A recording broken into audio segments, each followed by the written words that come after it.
Now let's get to your free MLB picks for Monday, August 17th. 11 games on the board today. We're splitting the slate into 2 videos, and this is part 1, covering the first 6. Quick ask before we get into it. If you find this useful, drop a like and subscribe to the Doctor of Sports Picks. We put out fresh picks like this every single day. Check the channel for the rest of today's slate and stick around to the end.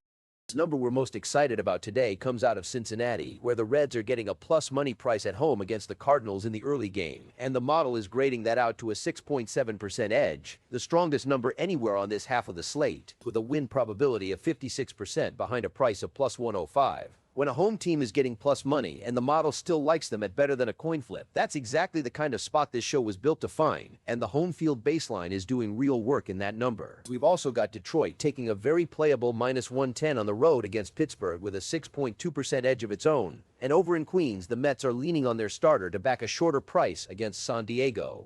Today, we'll walk through the pitching, the bullpens, and the situational factors behind each one of these 6 games, and I'll leave you with the top play of the day at the end. 6 side plays on the board for this video, all money lines, no totals in this batch, so let's get into it.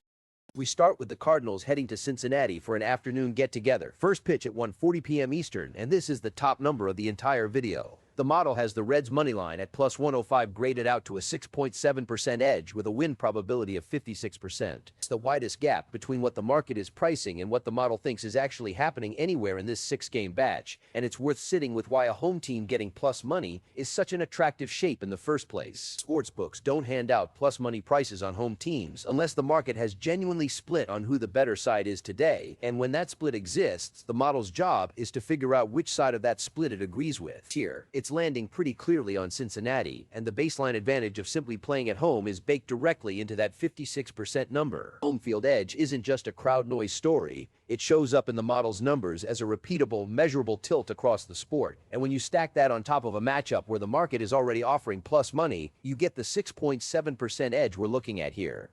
It also matters that this is a day game, an early getaway style start at 1:40 in the afternoon, which shifts the day around for both clubs and can change bullpen usage patterns compared to the standard evening slot most of tonight's card will play in. That's context worth keeping in mind, especially because, as we'll get to shortly, Cincinnati and St. Louis are actually playing twice today with a second matchup on tonight's card as well. For this early game specifically, the number the model is putting up is about as clean as it gets, a price with plus value attached to it, a win probability comfortably north of 50%, and a positive edge that's the largest of the 6 games we're covering. When those 3 things line up together, that's the shape of play this show exists to flag, and it's why Cincinnati's money line in the series opener is the headline pick of the video.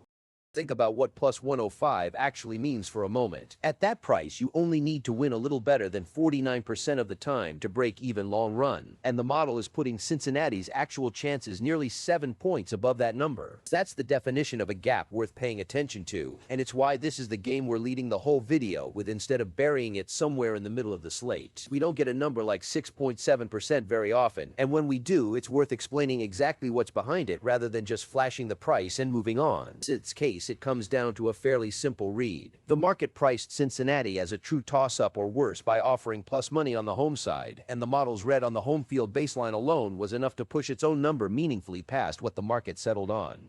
So, to be clear on the number, Reds money line, plus 105, 6.7% edge, 56% win probability. That's the play in Game 1, and it's the number we'd point you to first if you're only watching one pick out of this entire video.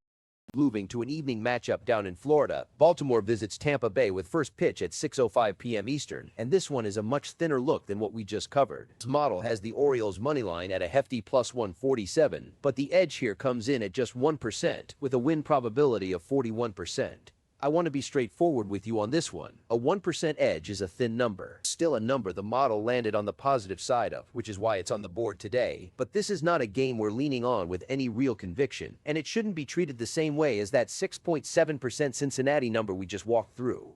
What makes a price like plus 147 interesting even at a thin edge is the math underneath it. At that price, Baltimore only needs to win a little more than 40% of the time for the bet to break even long run, and the model's 41% win probability is sitting just a touch above that number. It's the entire story of this play. It's a road underdog getting a big number, and the model's price on their actual chances is just barely tilted in the profitable direction once you account for what the sportsbook is offering. It's not a game where we have a strong, well-supported factor pushing the number number one way or the other. It's simply a case of the market's price and the model's win probability crossing paths in a way that produces a small positive number. Games like this are exactly why we flag edge size explicitly instead of presenting every play with the same tone of confidence. 1% edge deserves a smaller piece of your attention and your bankroll than a 6 or 7% edge does. And if you're tracking these plays over the course of a season, that's the kind of distinction that actually matters for how you size things. It's also a good reminder of how this whole process works. The model isn't out here trying to manufacture a story on every single game just because it's on the slate. It's running the same math across the board and simply reporting back what it finds. And sometimes what it finds is a number this close to the line. That doesn't mean a play like this can't cash. Plenty of thin-edge underdogs come through on any given night. It just means the model isn't asking you to be confident about it, and neither are we. So for Game 2, Orioles moneyline, plus 147, 1% edge, 41% win probability, and we're calling this one what it is, a thin, low-confidence look rather than a headline play.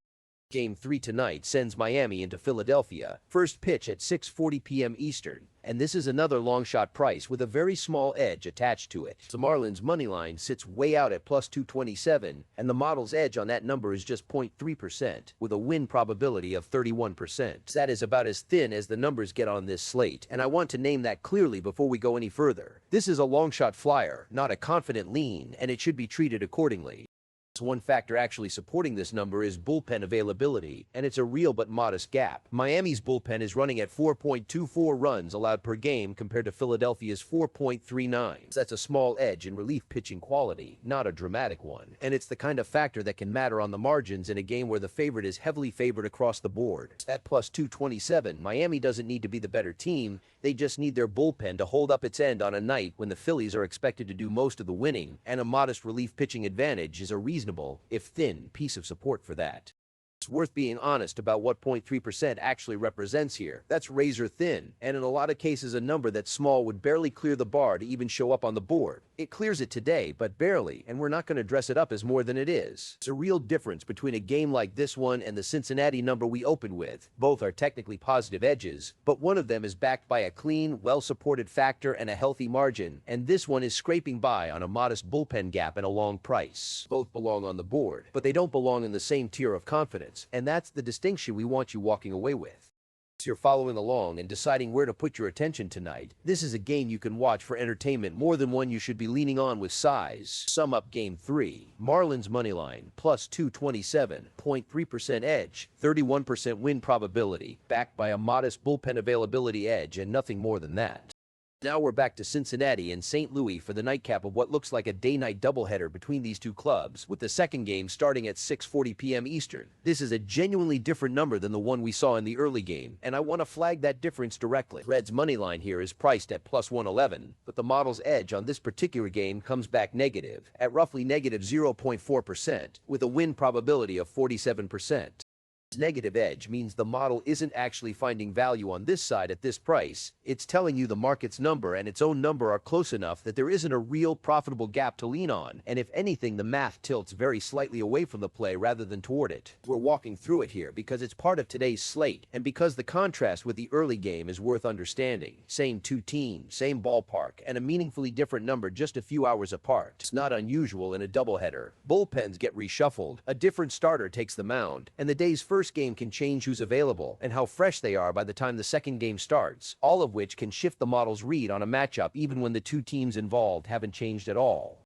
So, to be fully transparent about this one, we're not treating the Reds' nightcap price the way we treated their day game price. 47% win probability at plus 111 is close to fair value, not a clear edge, and a negative number from the model is effectively a pass signal rather than a play signal, even though it's the same market and the same home field baseline that helped the early game grade out so well. We'd rather tell you straight that this one doesn't clear the bar than dress up a coin flip matchup as a confident lean just because it shares a scoreboard with our top play of the day. And honestly, this is one of the more useful games on the whole slate to walk through for exactly that reason. It's a clean illustration of how the model actually treats two very similar looking situations differently once the underlying numbers shift, even by a relatively small amount. Game 4. Reds moneyline, plus 111, negative 0.4% edge, 47% win probability. And this is a game we're passing on with any real confidence. If you're watching the early game and thinking about carrying that same enthusiasm into the nightcap, this is our signal to pump the brakes on that instinct. Detroit travels to Pittsburgh for Game 5, first pitch at 7:05 p.m. Eastern, and this is the second strongest number on the entire video. Tigers' money line sits at a very playable -110, and the model has that graded out to a 6.2% edge, with a win probability of 59%. A -110 price needs a win rate of a little over 52% to break even long run, and the model's 59% number clears that bar by a healthy margin, which is exactly the shape of gap this show is looking for. Factor doing the heavy lifting here is bullpen availability, and it's a wide one. Detroit's bullpen is running at 3.89 runs allowed per game compared to Pittsburgh's 4.79. It's nearly a full run of difference in relief pitching performance, which is a substantial gap in a sport where close, late-inning situations get decided by whoever's throwing out of the pen. When a favorite is priced at a number as manageable as -110 and also carries a real structural advantage in bullpen quality, that's a combination that tends to hold up, and it's why this game grades out as the second cleanest look of the 6 we're covering tonight. Like the last 2 games we walked through, there's nothing thin about this one. A 6.2% edge, a win probability nearly 10 points clear of what the price requires, and a nearly full-run bullpen gap all pointing the same direction gives this play real conviction behind it. Today's headline number out of Cincinnati is the one we're most excited about. This is comfortably the one right behind it, and the two of them together are the backbone of this entire video. Where Cincinnati's edge is built primarily on a home field baseline red, Detroit's is built on a hard, measurable difference in bullpen performance, so even though the two edges land in a similar range, they're getting there through genuinely different paths, which is a good sign when you're looking for plays that aren't all leaning on the exact same input. Game 5, Tigers money line, -110, 6.2% edge, 59% win probability, backed by a clear bullpen availability advantage.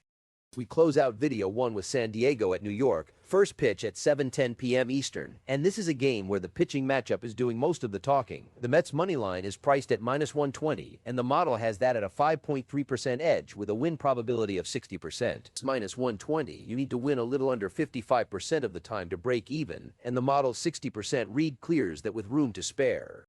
Headline factor here is the starting pitching matchup. Nolan McLean takes the mound for New York, carrying an earned run average of 3.42 against an opposing starter running at 4.88. That's a meaningful gap in run prevention before either bullpen even gets involved, and it's the kind of clean, direct pitching edge that tends to translate well into an actual moneyline advantage, especially in a game that's also getting a boost from the same home field baseline factor we saw show up in Cincinnati earlier in this video. 2 separate real factors, a strong starter and the benefit of playing at home, are both pointing the same direction here, and the model's 5.3% edge reflects both of those things working together rather than either one in isolation. This is a well-supported number to end the video on, and it rounds out a 6-game slate that ran the full range tonight, from our strongest look of the day in that early Cincinnati game, down through a couple of thin long-shot prices, a pass-worthy coin flip in the Reds' nightcap, and now a clean, pitching-driven favorite to close things out. New York's money line here is a legitimate, well-backed play, even if it isn't quite the number Cincinnati put up earlier tonight, and it's a nice reminder that favorites can carry real value too. This isn't a show that only gets excited about underdogs and long shots. When a short price comes with a starter running nearly a run and a half better than the arm on the other side, plus the benefit of playing at home, that's a legitimate edge even at -120. Game 6, and the last one of this video. Mets money line, -120, 5.3% edge, 60% win probability, built on Nolan McLean's starting pitching edge and the Mets' home field advantage. That does it for this one. Part 2 is coming right up with the rest of the card. Don't go anywhere.